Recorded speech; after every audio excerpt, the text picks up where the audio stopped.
Welcome back to the channel. What if I told you the United States of America was never part of the plan, that it was not forged by strategy or vision, but by accident, the consequence of a British war that cost $140 million and bought only chaos? This video isn't just about the past. It's about the fatal miscalculations that powerful nations repeat, and why history punishes those who mistake force for foresight. Empires do not collapse in darkness. They rot in daylight, convinced of their strength, surrounded by gold, basking in glory. Britain in 1763 was a lion atop the world, victorious, unchallenged, and yet, within 20 years, it would bleed out 13 colonies and accidentally give birth to its greatest rival. This isn't just a story of kings and muskets. It's about how misjudgment, pride, and paper taxes built a new nation. This is the war that accidentally created America. Shall we begin? Victory is not a reward. It is a test, and few empires have failed that test as swiftly and spectacularly as Britain did in 1763. The 7 Years' War, a truly global conflict, fought across continents, ended with the Treaty of Paris. The British Empire emerged ascendant. France was humiliated, stripped of its North American possessions. The British now controlled vast new territories from Canada to the Mississippi, from the Caribbean to India. It was, by all appearances, the golden hour of the empire, but gold, when held too tightly, becomes heavy. This was not the beginning of triumph, it was the beginning of decay. Britain's war had come at a staggering cost. Over $100 million in debt, roughly $140 million at the time, a sum that would equal trillions today when adjusted for scale, inflation, and GDP share. Parliament stared into the abyss of national insolvency. The empire they had won was, in a cruel irony, the very thing that might bankrupt them. And so the logic followed: let the colonies pay. After all, hadn't the British bled to protect them from the French? Was it not fair, even rational, to expect them to contribute? Here we must pause. Empires do not die from cruelty alone. They die when their rulers confuse obedience for loyalty and taxation for justice. The colonies had changed. They were no longer fragile outposts begging for protection from native raids or French aggression. They had grown into self-reliant, commercially ambitious, and politically restless societies. They governed themselves, they taxed themselves, they saw Parliament not as a parent, but as a distant stranger, one that had suddenly remembered their existence only when it needed money. The British elite, in their arrogance, failed to see it. They believed empire was a natural order, that colonies were eternally dependent, that the colonial subject would kneel out of gratitude for the crown's charity. But gratitude is a dangerous illusion in politics. People do not rally around benevolence, they respond to power and to the perception of fairness. The colonies, particularly the rising merchant class and landowners, saw not fairness, but exploitation. The first blow came in the form of the Sugar Act of 1764, followed by the infamous Stamp Act of 1765. Paper taxes, duties on documents, newspapers, and playing cards, minor, perhaps, to the lords of London, but monumental in principle, because taxation is never about pennies, it is about permission, who has the right to decide what you owe, and by what authority. The British believed this was a question already answered, that Parliament, supreme and sovereign, could legislate over any land under the Crown. But the colonies did not see themselves as conquered. They were not Ireland, they were not India. They were Britons, or at least they thought they were, and Britons had rights. The colonial cry, "no taxation without representation," was not radical. It was conservative, a demand for inclusion, for the preservation of British liberties, not their rejection. The tragedy is that Parliament never understood this nuance. Empires grow stupid when they grow large. They stop listening. They assume control is the same thing as consent. So the British, triumphant from war, marched forward blind, deaf, and certain of their right to rule. They did not see that they had already begun the war that would undo them. A war not of armies, but of assumptions. A war not declared with cannon, but with confidence. Confidence is the slowest poison of all. By the time the British realized they had misread the colonies, it was too late. The fuse had been lit in 1763 not by rebellion, but by arrogance, and the very war they thought had made them masters of the world had made them authors of their own undoing. There is no such thing as a free victory. Every triumph extracts its due not always in blood, but often in coin, and Britain, in the aftermath of the 7 Years' War, found itself not as a wealthy victor, but a glorious beggar. The spoils were vast: Canada, Florida, dominance in India, naval supremacy across oceans. But so too was the bill, over 100 million in debt. To understand the magnitude, this was not merely a financial figure, it was an existential threat to the crown itself. Even with colonial expansion, trade revenues, and customs enforcement, the British Treasury bled red ink. The annual interest alone, upwards of 4 million, was an anvil tied to the neck of Parliament. If that burden fell too heavily on the British population at home, unrest could follow. The cities were already crowded. The poor already taxed, dissent had its embers in London too, so the Empire turned its gaze outward, to the colonies, to America. Let them carry the load, the logic went. After all, they had benefited from the war. Had they not been shielded from the French threat on their frontier? Had they not grown wealthy in trade, protected under the Union Jack? Why should they not give back? But here lies the ancient imperial error, to demand sacrifice from those who were never asked if they belonged. The colonies had never been integrated, not truly. They were governed, not embraced. When Britain needed troops during the 7 Years' War, it didn't conscript Americans. When it needed votes, it didn't invite colonial voices to Parliament. But now, in debt, it sought their gold. And how?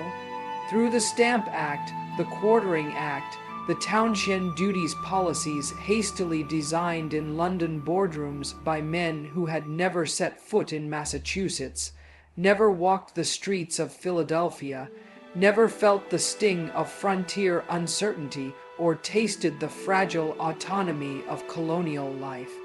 They did not understand what they were taxing, not income but dignity, not tea but sovereignty. In 1765, the Stamp Act was passed, the first internal tax levied directly on the American colonists. Official documents, newspapers, legal papers, even playing cards now required an embossed revenue stamp. It was a small fee, a subtle mark, but it was enough, because it meant this: you are subjects. We can impose, you can obey, but debt makes rulers impatient, and desperation makes them blind. Instead of negotiation, the crown sent soldiers. Instead of reform, they passed more acts. Instead of introspection, they labeled protest as sedition. They forgot the one rule every empire must remember: a poor nation with pride will fight harder than a rich one without it. The colonies were not seeking rebellion, not yet. They were seeking recognition. But every petition was met with silence, every riot with redcoats, every plea with punishment. Debt turned Britain from a ruler into a collector and the colonies into collateral. And so, the empire that had once defended liberty against France now found itself defending tax stamps against its own people. A cycle had begun. Debt breeds policy. Policy breeds protest. Protest breeds crackdown.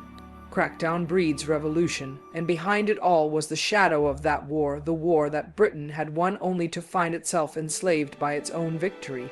To govern is not merely to enforce laws. It is to understand when a law ceases to be law and becomes provocation.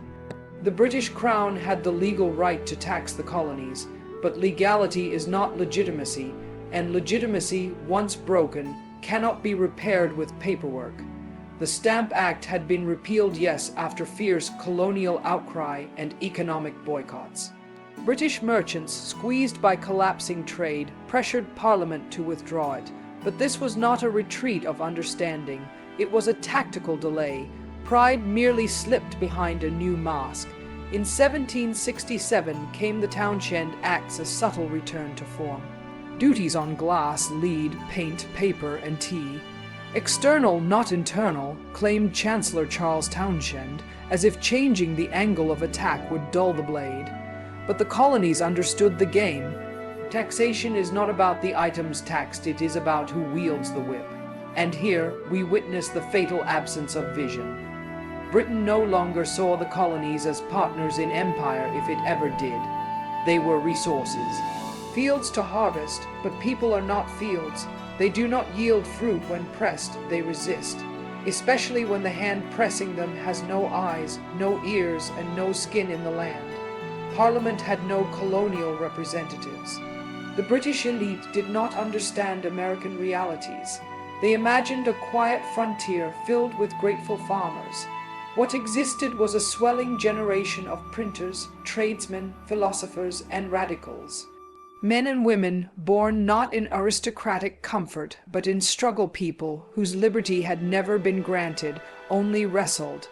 There is a profound difference between a people who are free because their masters allow it, and a people who are free because they refuse not to be.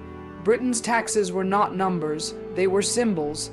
Every crate of taxed glass, every ink-stained legal document, every ship checked for revenue, all of it spoke one message: you do not govern yourselves.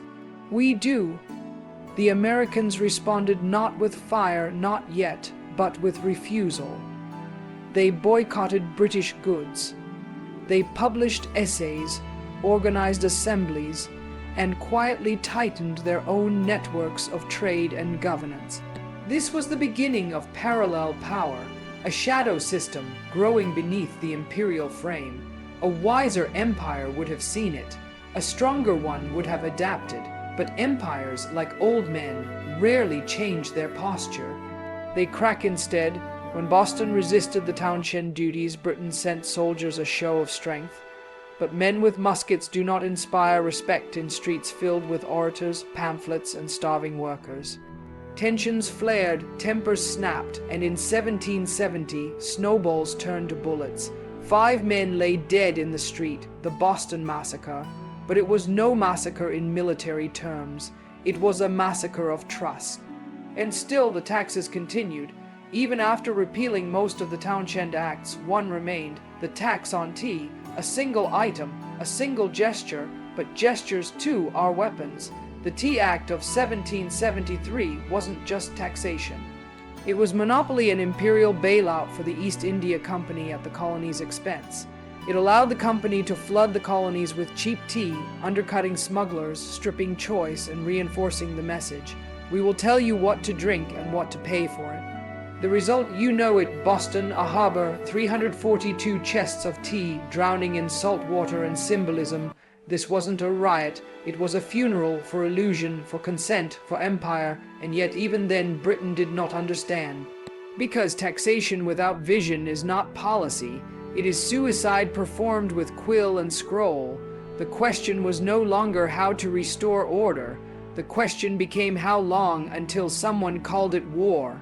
Rebellion does not begin with bullets. It begins with silence when power refuses to listen, and pride, that most seductive of imperial vices, ensures the silence is never broken. By 1773, Britain had already lost the colonies not by force, but by perception. It had misunderstood their patience as weakness, their appeals as obedience, their restraint as loyalty. Pride blinds, and when pride is institutional, entire governments go deaf. After the Boston Tea Party, the British government had a choice. A moment brief, delicate, and vanishing to ask, why would a colony, loyal in name and still largely British in blood, destroy 10-0 worth of imperial property? But introspection is rare in empires. They act not from wisdom, but reflex, and Britain, like an aging lion swatting at a shadow, responded with rage. The coercive acts, or as the Americans would rename them, the intolerable acts, were passed in swift succession. Boston's port was closed, its charter revoked, local governance dismantled, British soldiers were now to be housed in private homes, a clear violation of autonomy. This was not policy, this was punishment. Collective, indiscriminate, and absolute, but punishment carries a cost. It assumes the subject will flinch. What it forgets is that humiliation does not create submission, it creates resistance. In every colony, even those once lukewarm to Boston's cause, anger spread like ink through water. Virginia, South Carolina, Pennsylvania, none were burned, yet all began to boil. Men who had once argued for reconciliation now found themselves cornered by a simple truth. You cannot reason with a crown that no longer sees you as human. The First Continental Congress was not a declaration of independence. It was the final plea of reasonable men. Letters were drafted, grievances catalogued, appeals made to the king, but none of it mattered. Because pride had already closed the ears of Britain's parliament, and pride is never satisfied with obedience, it demands submission. When General Thomas Gage was sent to enforce martial law in Massachusetts, the stage was set. He marched not with armies, but with the heavy gait of inevitability. In April of 1775, British troops moved to seize colonial arms stored in Concord. They expected compliance. What they met on the village green at Lexington was resolve. Shots rang out not from policy, not from plans, but from the unbearable tension of a world snapping in two. It is easy to label this as the beginning of war. But the war had begun long before, in the arrogance of Parliament, in the silence of the king, in the belief that empire could impose its will without cost. Empires often fall because they cannot admit error. Britain could not simply say, "We misjudged, we went too far." To do so would be to acknowledge that subjects might become equal. And that is something pride can never allow. What followed was not a campaign but a chain reaction. Battle led to siege, siege to Congress, Congress to independence. The colonies did not fight because they hated Britain. They fought because Britain no longer believed they were worth hearing. Thus, war became inevitable not through strategy, but stubbornness. It was not freedom that first drove America to rebel, but the unbearable taste of being ruled by those who would not even speak its name with respect. And so the world watched as one of history's greatest empires shattered not through invasion but through the slow, merciless collapse of its own pride. No architect designed the United States. No imperial plan birthed its blueprints. It was not summoned by philosophers, nor carved out by kings. It was an accident, a consequence, the unwanted child of an empire's overreach, and a colony's refusal to be ignored. A nation formed not by vision, but by vacuum. This is the law of unintended empires. When you attempt to tighten your grip, the world does not hold still, it slips through your fingers and shapes itself. Britain sought control. That was its sin. It did not crave genocide or destruction, only order, hierarchy, predictability. But empires forget that the governed are not machines. They are not static variables in an imperial equation. They think, they dream, they remember, and worse for the empire sometimes, they organize. When the coercive acts fell upon Boston, when redcoats filled the streets, and the printing presses screamed of tyranny, the colonies began to think not as 13, but as one. It was the British crackdown that unified them. It was imperial fear that forged solidarity. This was not a rebellion of plan, it was reaction by necessity, because America was never supposed to exist. Britain wanted loyalty, not liberty, revenue, not revolution. But this is the tragic irony of power. When it acts without understanding, it creates what it fears most. The colonies, once scattered, parochial, often at odds, were now bound by shared humiliation. A shared insult, and over time a shared myth, the myth of the patriot, of the noble farmer who resists the king, of the ordinary man who demands to be seen. These myths are dangerous, not because they are false, but because they are contagious. Empires can crush armies, but they cannot unwrite stories once they spread. The British believed they were fighting criminals, rebels, traitors, but each punitive measure, each tax, each arrest strengthened the narrative. We are not their subjects. We are something new. Thus, the British created America in the same way a fire creates smoke unintentionally, uncontrollably, irrevocably. And what emerged was not a perfect republic.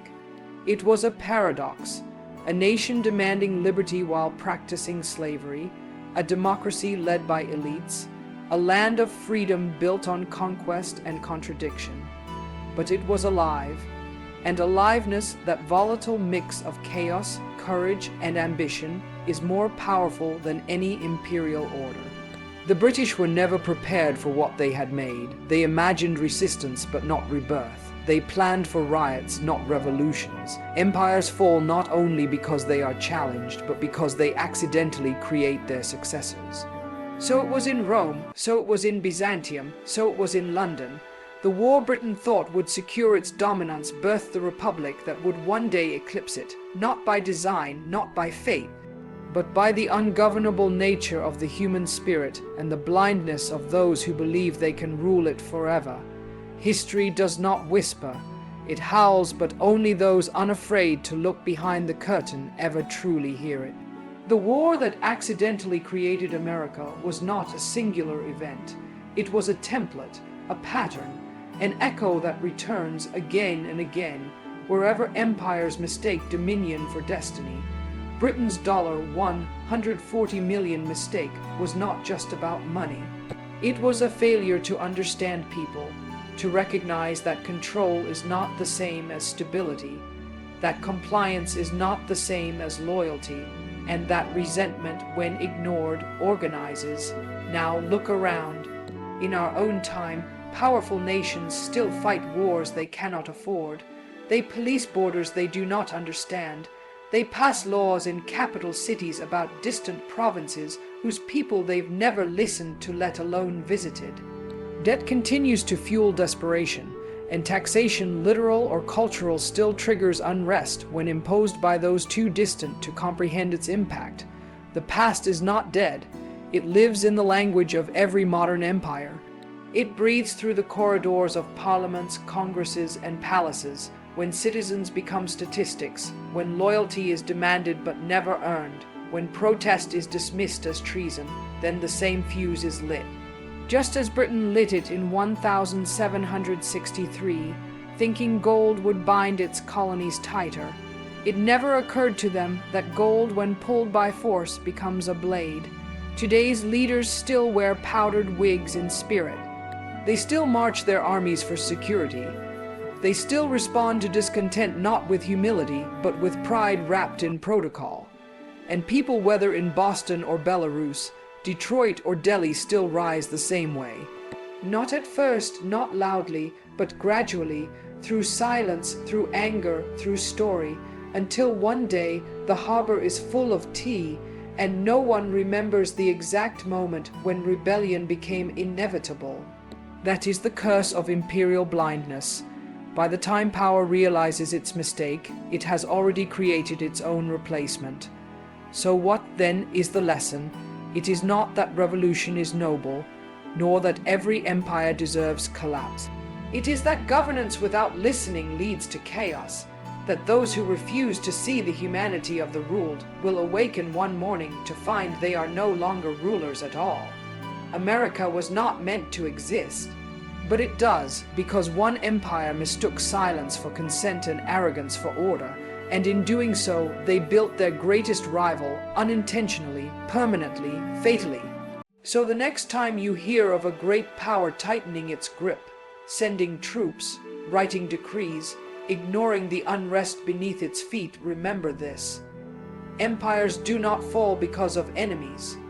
They fall because they cannot see their own reflection. Britain didn't lose America on the battlefield. It lost it in the mirror, and the cost wasn't $140 million. It was the beginning of the end for them, and the beginning of something vast, volatile, and unfinished for us. What do you think? Did I miss any major myths? Are there other aspects of this alternate history scenario you'd like me to explore? Let me know in the comments, and as always, don't forget to like and subscribe for more historical myth busting.